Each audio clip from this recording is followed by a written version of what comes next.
I had a teacher once where I was in my master's program for acting, and I was really beating myself up over this scene. I was going, I'm not getting it right, and I'm not. And she stopped me and she said, "Hey, are you enjoying yourself right now?" Wow. And I said, "No, I'm not getting the right tone. I'm not getting." She said, "Stop. She said, "Listen, if you aren't enjoying yourself, I want you to quit acting right now and go become an accountant." Wow. Because then at least you'll have a job where you're not having fun, but you'll be getting a steady paycheck.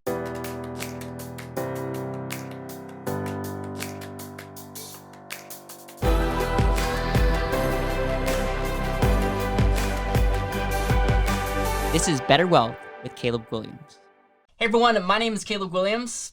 And I'm Dominic Syracuse. Welcome to Funny and Money, or Funny with Money. Funny Money, the Funny Money podcast. The Funny Money podcast, BetterWealth edition. And just to give you a little bit of context, I have a heart for getting this whole money concept out to as many people as possible.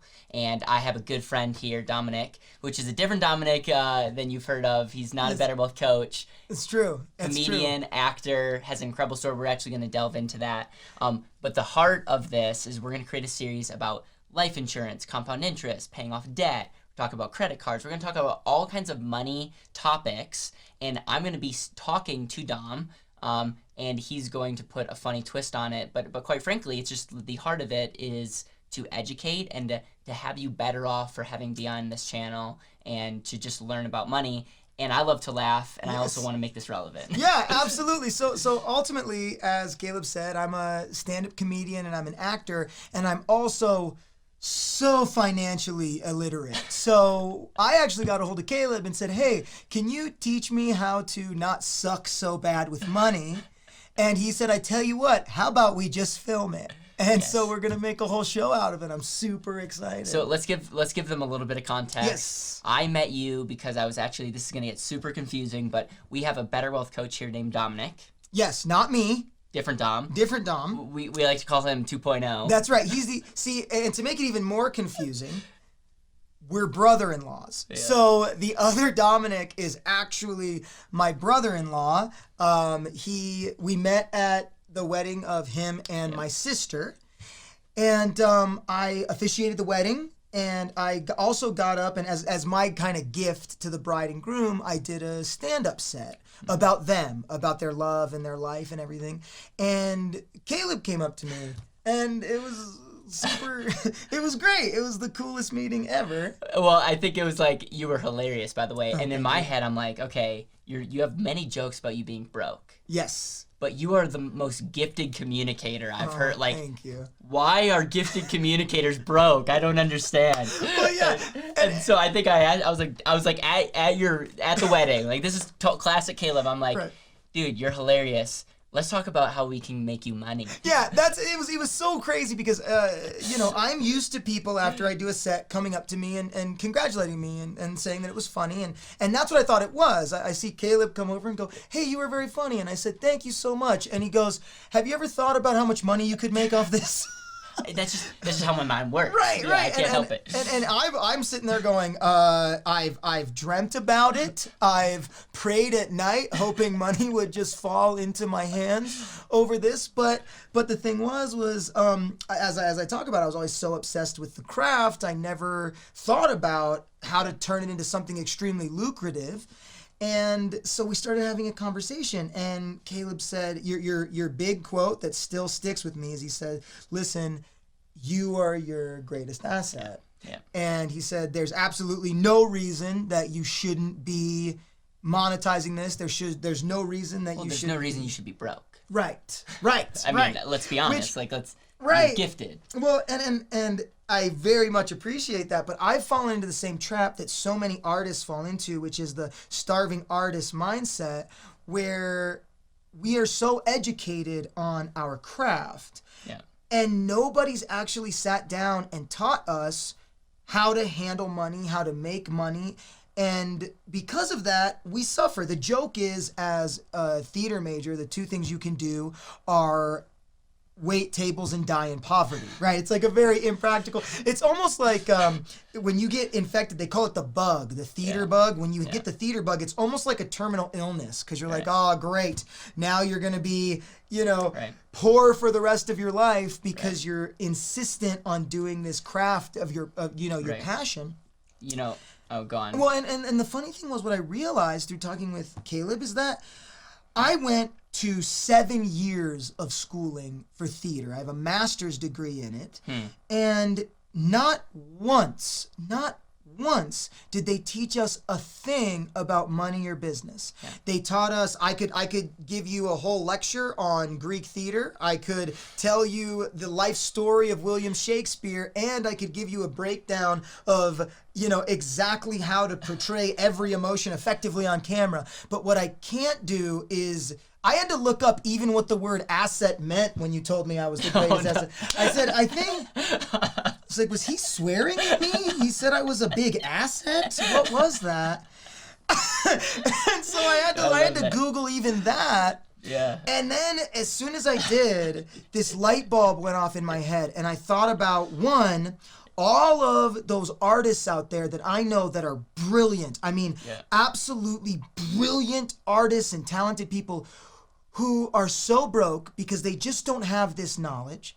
And then I thought about all the business people I know who are so financially well off, but also making content. And to be fair, the content is very dry because they haven't had the artistic training to make it pop. Right. And I thought, okay, we need to blend 100%. The two of these things. Yeah. And then through discussions, we came up with this funny money idea. I just go back to when we met. I'm like talking about you being your number one asset, and you were so polite. You're like, thank you, like that's so. And then I leave, and you're like Googling. Yeah. What is an asset? Is an asset? Why was Caleb smiling when he was swearing at me? I mean, right. I have to say this. What I really admire about you and people in your field is you guys truly have a better understanding than most of you of one life. Yes. And even though it goes back to the joke, and I'll be the first to say, like, in my family, I grew up, like, if you were going to go for certain majors, by the way, fine arts and art were in that. Right. It was just kind of like irresponsible. Right. That was the context that I had. Absolutely. But what's interesting is we have one life, and what I find is so many people are living it and not enjoying it, not living to the fullest. Right. And it's just really difficult. It's like what's the point? Like, why are you wealthy to begin with? Absolutely. I mean, it's so funny that you say that because, I read an article once, and it to be honest, the article broke my heart because it was a Yahoo News article or something like that said, these are the top 10 majors to avoid. And I think number 1 was acting. Yeah. It was like no acting, not music, not art, not psychology, not religion, not philosophy, because ultimately it was saying these are, the reasoning was, these aren't fields that you can make a lot of money in if you're going to pursue it. And then it said majors to pursue: finance, accounting, business, because those are the field that you can make it. And my thought, here's what broke my heart about it. I understand from a practical aspect about making money. But then what I thought was, gosh, think about that future. Think about a world where there's no color, there's no, they said to avoid sociology, nobody's helping each other. They said to avoid social work, they said to avoid this. But then I thought, this is going to be a world where a bunch of people have a ton of money, but nothing to spend it on. Right. Definitely no stand-up. Right. Where's the part of enjoying it? And just to kind of piggyback lastly on a thing you said, though, was I had a teacher once where I was in my master's program for acting, and I was really beating myself up over this scene. I was going, I'm not getting it right, and I'm not. And she stopped me and she said, hey, are you enjoying yourself right now? Wow. And I said, no, I'm not getting the right tone. I'm not getting. She said, stop. She said, listen, if you aren't enjoying yourself, I want you to quit acting right now and go become an accountant. Wow. Because then at least you'll have a job where you're not having fun, but you'll be getting a steady paycheck. She said, what you're doing is you're giving up a steady paycheck to be able to do what you love every single day. So if the first thing you're doing is not loving every second of it, it's not worth it. And now, based on our conversations, I'm realizing, but wait, why does there have to be a difference? Yeah. Why can't it be doing what you love and getting paid for it? And what I found is the difference is financial education. Yeah. Yep, and that's a beautiful, beautiful, beautiful segue into what we want to talk about, because here's the deal. You have this reality of living life, your one life well, but then also I could make the argument, and a solid argument, that if you understand how money works, you can live that one life better. Absolutely. And have a greater impact and have more enjoyment, but you can't like divorce yourself. It's not one or the other.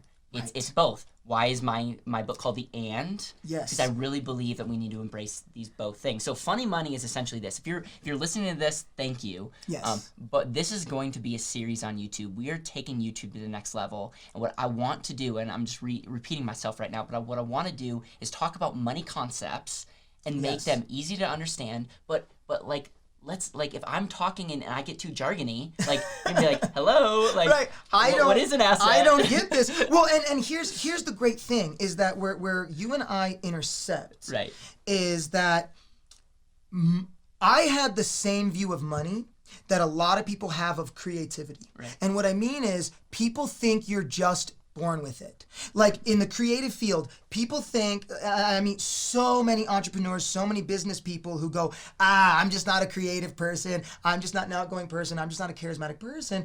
And what they don't understand is, listen, this is teachable. That's what acting training does.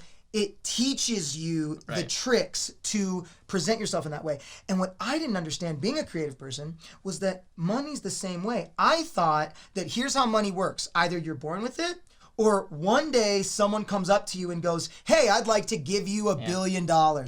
And that's it. What I didn't understand was, just by educating yourself on these practices, you can actually get better. And just like with acting, how you can grow and cultivate your talent, by educating yourself on money, you can grow and cultivate your finances. Yeah, I love that, man. And that's the huge difference. So our goal with this Funny Money podcast is to show people, one, how you can educate yourself on this to make it grow no matter where you are.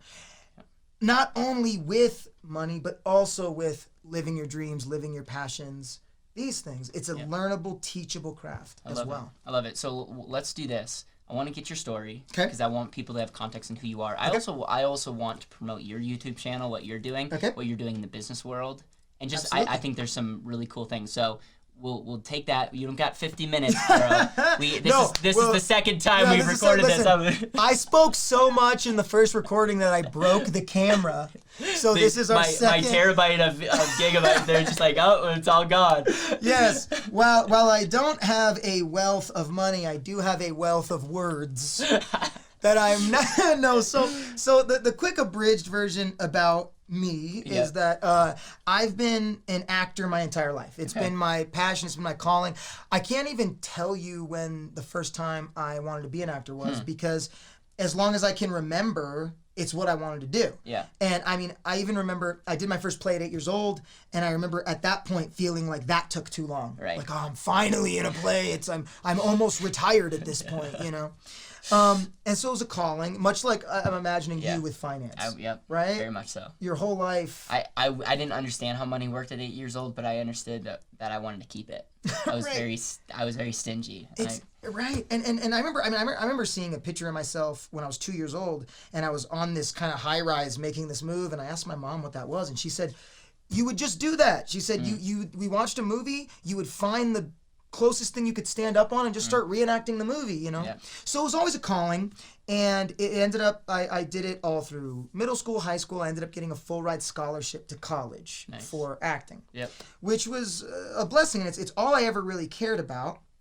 But like so many people in the acting world, I didn't educate myself on money. In fact, there's almost a stigma in the artistic world that if you make money, you're a sellout. or if you learn about marketing or business or how to promote yourself, that you're not genuine to the craft. It's really about giving yourself to the craft. And that's what I focused on. And I was so good at giving myself to the craft, I thought, you know what? I don't need college. I'm going to drop out and I can just make it on my own.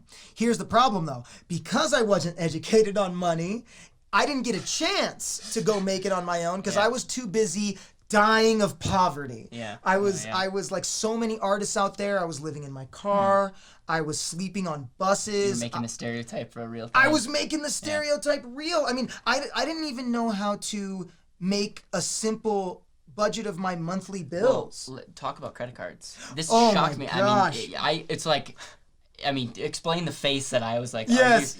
I was hardcore judging, and I had to repent of that. So the abridged version, I became a starving artist, and then realized that it was awful. I was tired of being, and while it did give me plenty of life experience to draw on for my craft, having to ration potatoes for food sucks. So I went back to school instead. I went back to school for acting, and then in the midst of that, I ended up having a child. Yeah. Which, by the way, if you want to make a smart financial decision, I don't know that I'd recommend children. Great life decision. They're the best thing that ever happened to me. Yes. I'm like, okay. But financially very difficult. So I had to start getting real practical. Well, as I said, I wasn't educated on money. So me and his mother were trying to figure out how we're going to make ends meet. And we get a credit card offer in the mail for $3,000. Now, once again, nobody's ever taught me the proper way to use credit cards or how to build. I didn't even know what interest was or how interest worked. Okay. So here's what happened. I get a credit card for $3,000 and me and his mother go, think about all the stuff we can do with $3,000. Now, I told Caleb this story off camera last night, and your face when I told you this was just sheer terror. Like, oh my. and you were like dead serious too. You're like, I literally thought they were giving us money. I thought it was, and I remember the conversation. I went, well, we have a kid on the way. I mean, we can buy car seats, we can buy cribs, we can buy all this stuff with this $3,000. And what's the monthly payment? $25 a month? We can afford $25 a month. What's $25 a month? So we did that. And then we maxed out a credit card. And instead of the financial police coming and going, no, that's a crime. Yeah. What did they do? They sent us another credit card for $5,000. And we went, we did good. Now we have more money. And this one's only $50 a month. And so then we're like, let's get furniture. Let's get all that. And we're just, and mind you, we're young. We're 21 years old. Yeah. And we are just acquiring so much debt. Yeah. And then it wasn't until 10 years later, I'm living paycheck to paycheck at best. I'm still not able to pursue my craft the way I want to be because I'm so busy working dead-end jobs to make ends meet that I end up, I finally looked at it. I finally had this aha moment when I'm looking at my credit card statement and I'm doing the math and I'm going, wait a minute. Something's not adding up. I'm paying $125 a month over the course of 10 years at this point, which at this point is, let's just say I did the math and said, hang on, I've paid something like $10,000 on $7,000 and I still owe them $7,000? Yeah. How does that work? Yeah. And then I finally realized, oh my gosh, I'm living under this mountain of debt, this mountain of credit card debt. Yeah. I had to start working my way out of, and luckily at age 30 learned the proper way to use a credit card. And when I did, I just hated myself for my whole 20s. I was like, why did I do this to myself? Yep. Dude, and vice versa. There's a lot of people miserable. We pick on accountants, but there's a lot of people miserable that they're financially set, right? But they're not, like, their money is just ultimately becoming an ultimate master for them. So there's what I'm so excited about this series is like I'm going to literally, dude, teach you because I don't meet one-on-one with anyone anymore. Right. I am going to walk you through how I think about money. You're gonna get, like, you guys are going to be able to watch me go through different kind of subjects, talking about what I talk about in my book, what I speak on, how I think about money, and I'm telling you. Do you want to just talk about what you're currently doing? Because I want to talk a little bit about the jail, but then also what you're doing business. I'm so proud of you. Oh, thank you. You are literally embodying what we teach And it's interesting, and I'm going to say this again in a video. Yeah. But remember when you called, you thought you were going to get a pitch when Yes. we first talked. Yes. And one of the things, like, I truly have a heart that I want to serve, and there's nothing I was going to pitch you because you were broke. Yeah. I was like, you got to change your mindset. Yes. And it's so cool, dude. Like, I love your story because it's like, I'm so proud of where you're going, and all I ask is that you remember me. Like, I'm serious. Like, are you kidding? Like, Listen, it's cool to see what you've been able here's to do. Here's the funny thing about it is, so first of all, thank you, and to backtrack a little bit, yeah. So the biggest thing you mentioned, money ends up being your master. Those people you are in debt to end up being your master, and the trap I found myself in was that my passion was to do this craft, was to act and do stand-up. And it wasn't just my passion, it was my skill. I am very, very skilled at it. Yeah. And I don't have a problem saying that because I've trained for it and I've earned it and all this. But the problem was I couldn't even go do it because I was so busy serving being a slave to my debt, being a slave to the bad financial decisions I was making. And so I couldn't go get paid as an actor because I was so busy having to take one dead-end job after another to literally just make ends meet. As in, I was working 16 hours a day just to be broke. And anyway, learning this stuff, how to handle finances, how to make money. I remember you told me something that was amazing, which was you're never going to become wealthy until you start learning how to make money while you're sleeping. And I was like, make money? How do you do that? What are you talking about? I'll take that. I was like, are you kidding? But what becoming financially literate has helped me to do is it's freed me from not only stressing about my debts and stressing about all my money, where my money's coming from or any of that, but it's also freed me up to not only do what I love, but then get paid for what I generate income for what I love, rather than, as an actor, it's so easy to go in and just beg for a role. Please hire me so I can get money, or please hire me so I can pay these bills. Instead, it's like, no. Like you said, you are your greatest asset. Use that skill to generate income yourself. It was amazing. And so off that, now I'm to a point where I've been taking your advice for about the last, what has it been, 6 months or so? 8 to 6 months. Really taking it seriously. And now I'm a business owner and CEO. And now I'm generating all this stuff. And now I have a YouTube channel that's becoming more and more successful. I've created an online course that is because we're about to launch, that we have massive, massive plans and hopes for. But more than that, I'm out of debt. I'm more stress-free than I've ever been in my life. I'm doing what I love more, and I'm generating income off of it. So it's. I want to unpack the call that we had, because I obviously, because people make assumptions about me all the time, right? And they think that we're just promoting certain strategies, and all we care about is money. Yes. And what's interesting is, and maybe for a segment I should show you some of the bad comments that I get, because it's hilarious. Like one person who's like, I know who Caleb is. I think he's a scam. I do not believe in this whole invest in yourself movement. I'm like, I'm not even gonna debate. Listen, I'm gonna give you advice now from one of my favorite financial heroes, Jay-Z, and he just says, "Don't sweat the haters. Right. Don't sweat the haters." I mean, look, I have a very close friend who's got a very successful YouTube channel, and she's an amputee. Yeah. And she just made a channel about her story, and it's become super successful. She's been featured on news outlets and all this. And there are people who comment on her thing claiming that she did all of this for attention. Wow. Claiming that she literally did this so she could get fans. So listen, you're never going to satisfy those people ever. Right. But all you're doing is exposing their insecurities. Right. But what I want to walk, because this is how I think. So we meet at the wedding. Okay, so we meet at the wedding. I'm not even meeting people one-on-one anymore. Okay, we're building this business. I think we are up to 8 or 9 people at the time. Yes. We've grown since then.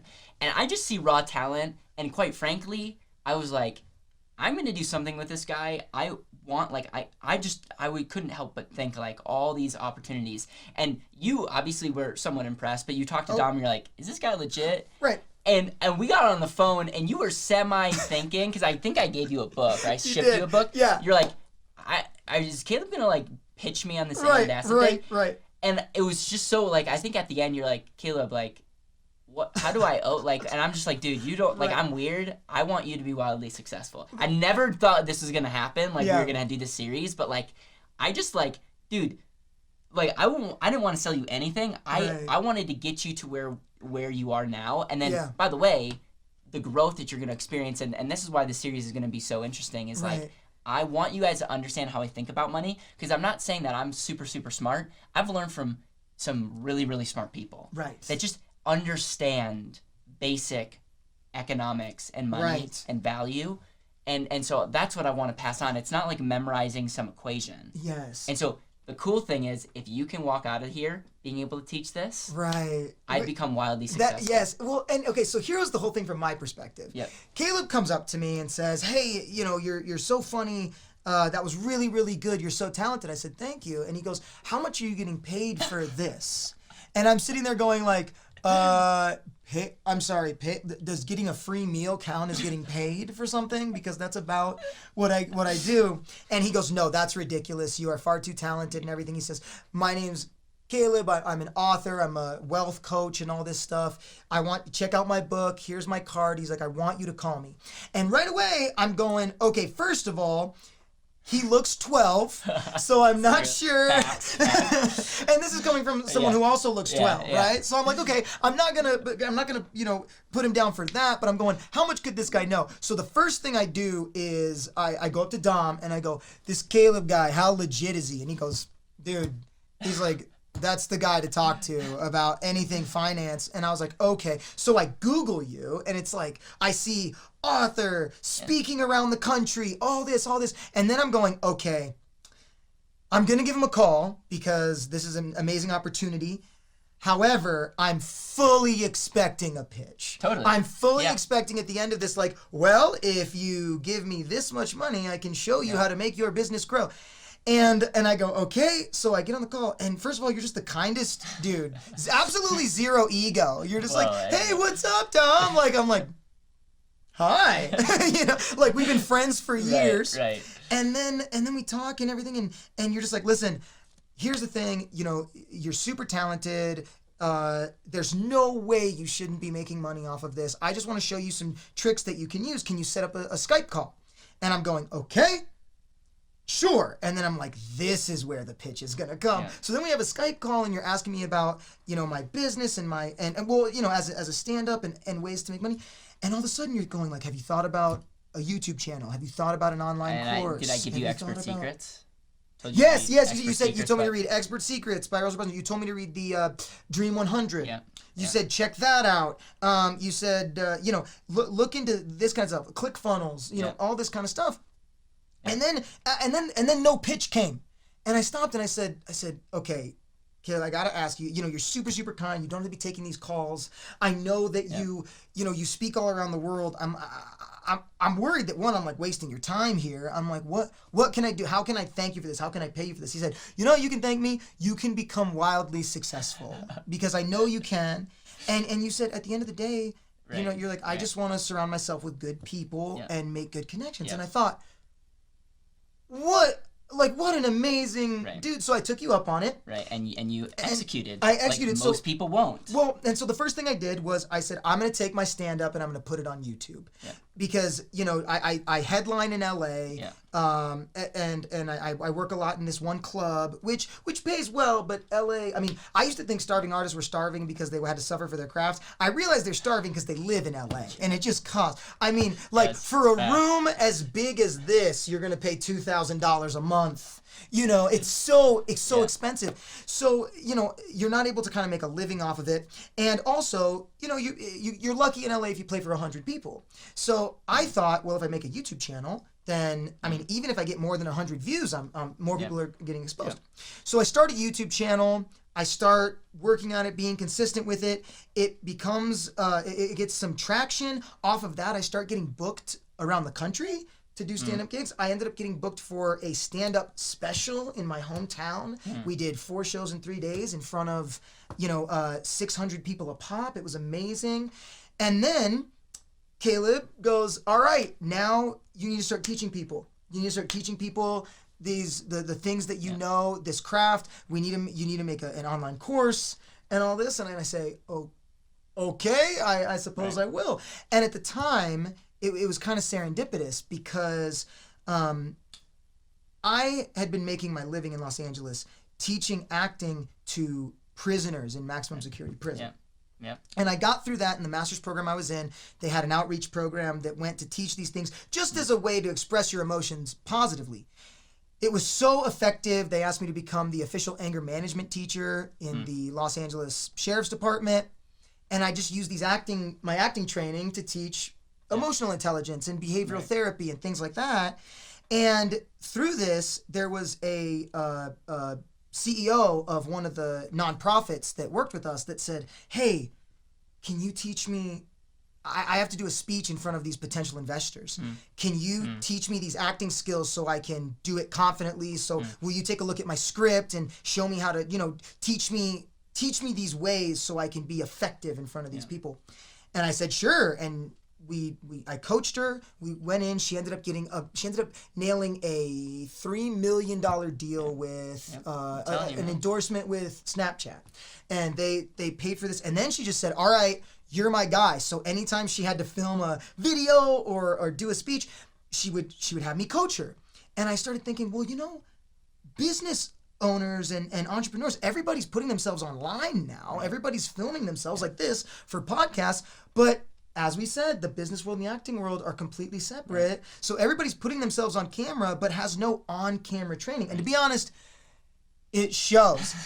I love you so much, financial folks, but I'm so bored watching your videos. It's simply because people just haven't learned very practical things to make them effective on camera. So that was the course. I created a course on how to teach business owners and entrepreneurs who are filming themselves simply what are the tips and tricks to be effective, captivating, charismatic, creative in front of a camera. And now we're about to launch it. And hopefully I'm going to make gazillions of dollars, give it all to you, and you can show me how to handle this. Because like Chris Rock said, wealth is passed down through generations. Rich is something you can lose with a crazy weekend and a crack habit. So I want to turn it into wealth, And luckily I don't have a crack habit, so well, and that's the whole thing is like my hope is to even cut that attitude of like when I make money I'll just give it to you. No, I want to work with you. I think part of wealth is how you think, and so if you're the type of person that's like I just want someone else to deal with this, you're never going to be wealthy unless you don't have that approach. You have to create value. And so if you make a ton of money and you need help, that's great. But really the idea is to have the mindset. Anything that you want to find, like any final thoughts as we launch this series? I just want to say I'm pumped. I'm so excited for this. I'm so excited to have so much fun. I'm so excited for people to, one, get educated through me as the kind of vessel. I mean, I'm so excited to get educated about this stuff because you've already helped me so much, just transformed what I already have and what I've already done, but actually shown me how to take that and navigate it into a way of becoming not just wealthy with ideas or talent, but actually wealthy with money and resources as well. And so I'm so excited to learn. I'm so excited for people to learn through us. And I'm also so excited to provide a financial course show online that people can actually enjoy watching rather than just getting value out of it. Don't get me wrong, there's unbelievable value online, but where else are you going to be able to get life-changing wealth secrets and get a good hearty laugh in as well? That's the goal. I was playing the long game with you all along. So. Thank you so much. Make sure to tune into YouTube because we got some fire content. The energy is off the charts right now, and I'm super excited. It's gonna be great. If you'd like to solely laugh. I promise you won't get any financial expertise, but if you just feel like laughing, we'll link my YouTube channel in the description. If you're interested in the course, if you're an entrepreneur who would like to learn some effective on-camera techniques, we'll have the link to that as well. But ultimately, I'm just excited to get this going. Let's teach people about some real funny money, man. Let's go.